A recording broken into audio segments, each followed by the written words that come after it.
किसी एक छोटे से गांव में रतन नाम का एक लड़का रहता था। बचपन में ही उसके माता पिता की मृत्यु हो जाने के कारण वो अनाथ हो गया था। उसका कोई सगा संबंधी भी नहीं था जो उसका पालन पोषण कर सके। इसीलिए उसने बचपन से ही भीख मांगना शुरू कर दिया। भीख मांगना अब उसका पेशा बन चुका था। भीख मांगकर उसका पेट भर जाया करता था। इसीलिए न उसने कभी कोई काम सीखा और न कोई काम करना चाहा। उसका कोई और काम करने में मन भी नहीं लगता था। जो काम पहले मजबूरी में करता था, अब वही काम वो खुशी से करता है। वह मंदिरों में, तीर्थ स्थलों पर, वह गांव-गांव जाकर भीख मांगा करता था। वह सुबह सुबह एक मंदिर के पास खड़े होकर एक आदमी से भीख मांग रहा था।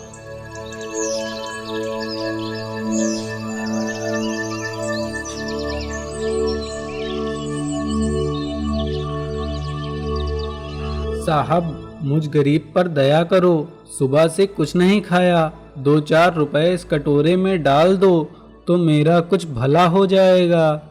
दिखने में तो हट्टे कट्टे हो, कोई काम धंधा क्यों नहीं करते? कोई मुझे काम धंधा नहीं देता। ऐसे कैसे नहीं देता? काम ढूंढने से मिलता है, भीख मांगने से नहीं। चलो जाओ यहाँ से, मेरे पास कोई पैसे नहीं है देने के लिए। रतन को किसी की बात का कोई फर्क नहीं पड़ता। वह एक कान से सुनता और दूसरे कान से निकाल देता और पुनः दूसरे लोगों के पास जाकर भीख मांगने लगता। मुझ भूखे गरीब पर दया करो। माई, भगवान तुम्हारा भला करेगा। मैं सुबह से भूखा हूँ। तुम सब सुबह सुबह ही भीख मांगने आ जाते हो। मेरे पास अधिक पैसे तो नहीं हैं, लेकिन ये लो, 2-4 रुपए हैं, इनसे काम चला लेना। ईश्वर आपका कल्याण करे। कुछ लोग तो रतन की दुआओं से खुश हो जाते और उसे भीख में 2-4 रुपए दे देते थे। लेकिन कुछ लोग ऐसे भी थे जो उसको काम धंधा न करने का ताना देकर वहां से भगा देते थे। वह पुनः दूसरों के पास जाता और भीख मांगने लगता। भगवान के नाम पे कुछ दे दो, ईश्वर तुम्हारा भला करेगा। भले चंगे दिखते हो और भीख मांगते हो, तुम्हें शर्म नहीं आती? चलो जाओ यहाँ से। आज रतन को मंदिर में अच्छी खासी भीख नहीं मिली थी, इसलिए वह भीख मांगने के लिए पास के ही एक गांव में पहुंच गया। गांव पहुंचते पहुंचते उसे दोपहर हो गई थी और भूख भी बहुत तेजी से लगी थी। तो उसने सामने एक घर को देखा और सोचने लगा, आज तो सच में सुबह से कुछ नहीं खाया। यह प्रतिदिन झूठ बोलने का नतीजा है। जाकर इस घर में कुछ मांगता हूँ, शायद कुछ खाने को मिल जाए। वह उस घर के पास पहुंचा और तेज तेज चिल्लाकर बोलने लगा, माई, कुछ खाने को दे दो, गरीब पर भला करो। भगवान तुम्हारे बाल बच्चों की रक्षा करेगा। मैं तुम्हारे लिए भगवान से दुआएं मांगूंगा। उस घर से एक औरत निकली और रतन से पूछने लगी, क्या हुआ बेटा, तुम इतनी तेज चिल्ला क्यों रहे हो और कौन हो तुम? मैं एक गरीब बेसहारा भिखारी हूँ और भूख के मारे तड़प रहा हूँ। अच्छा, तुम यहीं रुको, मैं अभी आती हूँ।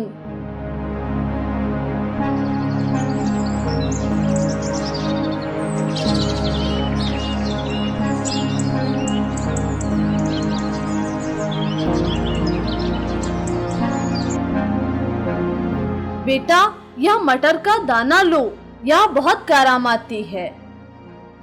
इस दाने को संभाल कर अपने पास रखना। जब तक यह दाना तुम्हारे पास रहेगा, तुम्हें भोजन मिलता रहेगा। क्या इस मटर के दाने से मुझे भोजन मिलता रहेगा? किंतु वह कैसे? तुम इतना सोचो विचारो मत, इसे अपने पास रखो और इसकी करामात देखो। रतन उस मटर के दाने को लेकर वहां से चल देता है। चलते चलते जब वह एक भोजनालय के पास से गुजर रहा था, तो भोजनालय के ही एक व्यक्ति ने रतन को रोक कर कहा, अरे भाई, बहुत थके से लगते हो, क्या बात है? मैं भोजन की तलाश कर रहा हूँ। बहुत देर से निकला हूँ, इसीलिए थक गया हूँ, लेकिन कोई भी मुझ भिखारी पर दया नहीं करता। आओ भाई, तुम मेरे भोजनालय में भोजन कर सकते हो। आज मेरे मालिक के बेटे का जन्मदिन है, इसीलिए हम सबको मुफ्त में भोजन करवा रहे हैं। क्या सच में मुफ्त में भोजन? हाँ, और तुम यहाँ पर विश्राम भी कर सकते हो। सुबह चले जाना। मुफ्त में भोजन की बात सुनकर रतन बहुत खुश हो गया और विश्राम की बात सुनकर तो वह और भी गदगद होकर सोचने लगा। क्या सच में यह मटर के दाने की करामात है या सिर्फ एक संयोग? उसका वह दिन तो बहुत अच्छा गुजरा। वह रात्रि में वहीं भोजनालय में सो गया और भोजनालय के व्यक्ति से अनुमति लेकर आगे निकल पड़ा। वह पूरा दिन इधर उधर टहलता रहा। जब वह थक गया तो गांव के ही एक घर में जाकर दस्तक दी।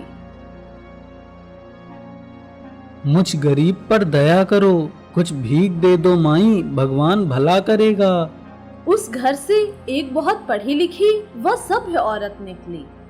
उस औरत ने रतन को सम्मान पूर्वक अंदर बुलाते हुए कहा, आप यहाँ पर भोजन भी कर सकते हैं और रात्रि में विश्राम भी कर सकते हैं, किंतु आप पहले हाथ मुंह धो लीजिए, मैं आपके लिए भोजन परोस देती हूँ। ठीक है, मैं भोजन करके विश्राम भी कर लूंगा। रतन को इतना आदर सम्मान पहली बार मिला था। उसने हाथ मुंह धोकर भोजन किया और भोजन करके सोचने लगा, यह दाना तो सच में करामाती है।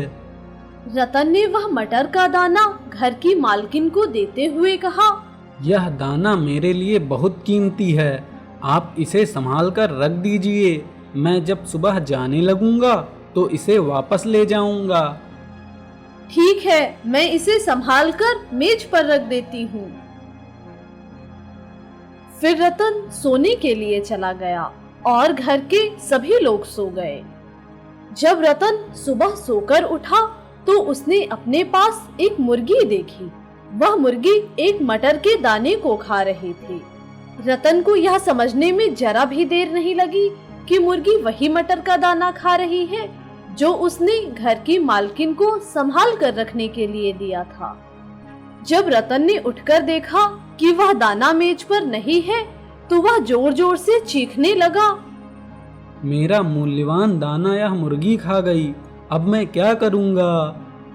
उसके चिल्लाने की आवाज सुनकर वह औरत रतन के पास आई और बोलने लगी, क्या हुआ भाई, तुम सुबह सुबह इतनी तेज क्यों चिल्ला रहे हो? ऐसा क्या हो गया? मैंने आपको जो दाना दिया था वह यह मुर्गी खा गई, मुझे वही मुर्गी दान चाहिए। वह दाना मुर्गी खा गई तो इसमें चिंता की क्या बात है? मैं ढेर सारे मटर के दाने ला सकती हूँ, मेरे घर में बहुत सी मटर हैं। नहीं, मुझे वही दाना चाहिए। वह दाना तो इस मुर्गी के पेट में जा चुका है। अगर आप चाहें तो इस दाने के बदले में यह मुर्गी अपने साथ लेकर जा सकते हैं। ठीक है, मैं यह मुर्गी अपने साथ ले जा रहा हूँ। रतन ने अपनी मुर्गी उठाई और वहाँ से चल पड़ा। चलते चलते वह एक घर के पास से गुजर रहा था तो घर के पास एक व्यक्ति खड़ा था जिसका नाम रमेश था। उस व्यक्ति ने रतन से कहा, क्या बात है युवक, लगता है भोजन की तलाश में हो। हाँ, ऐसा ही है, मैं भोजन की तलाश में हूँ। आओ, मैं तुम्हें अपने घर में भोजन कराता हूँ। रमेश ने रतन को अंदर बुलाया और उसे तरह तरह के व्यंजन खिलाए गए, जिसे खाकर रतन बहुत खुश हुआ। जब वह विश्राम करने जा रहा था तो उसने अपनी पोटली व मुर्गी रमेश को देते हुए कहा, यह पोटली और यह मुर्गी संभाल कर रख दीजिए, मैं सुबह इसे अपने साथ ले जाऊंगा। रमेश ने वह पोटली व मुर्गी ले ली। फिर सभी सोने के लिए चले गए। जब सुबह हुई तो रतन चलने के लिए तैयार हुआ और घर के मालिक से कहने लगा,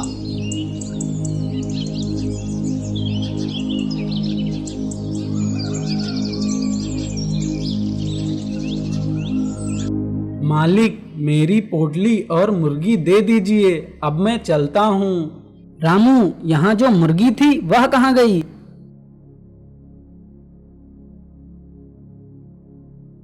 मालिक, खिड़की खुली होने के कारण वह मुर्गी घर से बाहर चली गई थी।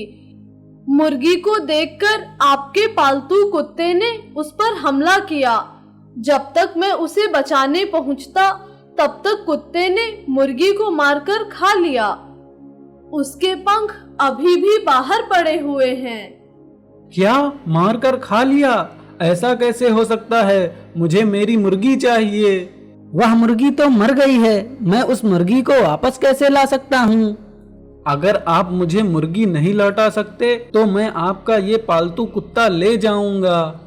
अब तुम नहीं मान रहे हो तो तुम यह कुत्ता ले जाओ।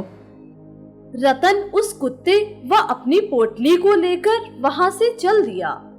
आगे चलकर वह एक शानदार महल के सामने रुका और सैनिक से पूछने लगा, सैनिक, महल में इतनी भीड़ क्यों है? क्या आयोजित किया गया है? आज एकादशी के उपलक्ष्य में महल में भोजन करवाया जा रहा है। क्या मैं भी भीतर जा सकता हूँ? हाँ, अवश्य, आप भी जा सकते हैं। रतन महल के अंदर गया। वहां पर उसने भरपेट भोजन किया। महल के अंदर सभा में राजकुमारी जी भी बैठी हुई थी। राजकुमारी को देखकर रतन सोचने लगा, अगर ये कुत्ता राजकुमारी से किसी तरह मर जाए तो मैं कुत्ते के बदले राजकुमारी को मांग लूंगा और उनसे विवाह कर धनी हो जाऊंगा।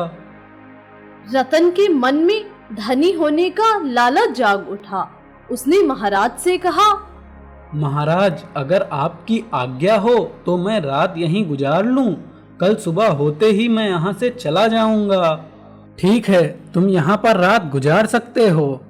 जब सभा समाप्त हुई और सभी सोने के लिए जा रहे थे, तभी चालाकी से रतन ने अपने कुत्ते को राजकुमारी के पीछे छोड़ दिया। वह कुत्ता राजकुमारी का पीछा करने लगा और मौका पाते ही उन पर झपट गया। राजकुमारी ने कुत्ते को अपने ऊपर हमला करते हुए देखकर पास में ही रखे एक गुलदस्ते को उठाकर उस पर दे मारा और वो कुत्ता वहीं मर गया। कुत्ते के मरने की खबर रतन जान चुका था, लेकिन उसने इस बात का कोई जिक्र नहीं किया। और जब सुबह हुई, वह चलने के लिए तैयार हुआ तो बहुत चालाकी से महाराज से कहा, अच्छा, अब मैं चलता हूँ महाराज। मेरा कुत्ता भी मेरे साथ था, अगर वह भी दे दिया जाए तो मैं यहाँ से चला जाऊंगा। पिताश्री, यह व्यक्ति जिस कुत्ते के बारे में बात कर रहा है, कल उसी कुत्ते ने मुझ पर हमला कर दिया था। अपने बचाव में मैंने पास में ही एक रखे गुलदस्ते से उस पर हमला किया तो वह वहीं मर गया। क्या, राजकुमारी ने मेरा कुत्ता मार दिया? किंतु मुझे मेरा कुत्ता ही चाहिए। वह कुत्ता तो मर चुका है, तुम्हें दरबार से दूसरा कुत्ता दे दिया जाएगा। नहीं महाराज, मुझे मेरा ही कुत्ता चाहिए। हम मरे हुए कुत्ते को वापस कैसे ला सकते हैं? जिसने मेरा कुत्ता मारा है मुझे उसे ही दे दीजिए, मैं उससे ही संतुष्ट हो जाऊंगा। मूर्ख युवक, एक कुत्ते के बदले में तू मेरी बेटी मांग रहा है? मैं तुझे मृत्यु दंड दे दूंगा। क्षमा महाराज, किंतु मेरा कुत्ता मेरे लिए बहुत शुभ था और प्रिय भी। मैं उस कुत्ते के बदले तुम्हें 100 सोने की असरफियां देता हूँ। बोलो, क्या तुम्हें मंजूर है? जी महाराज, मुझे मंजूर है। रतन को धन की लालसा ने उसे घेर लिया था। उसे धन के अलावा अब कुछ भी नजर नहीं आ रहा था।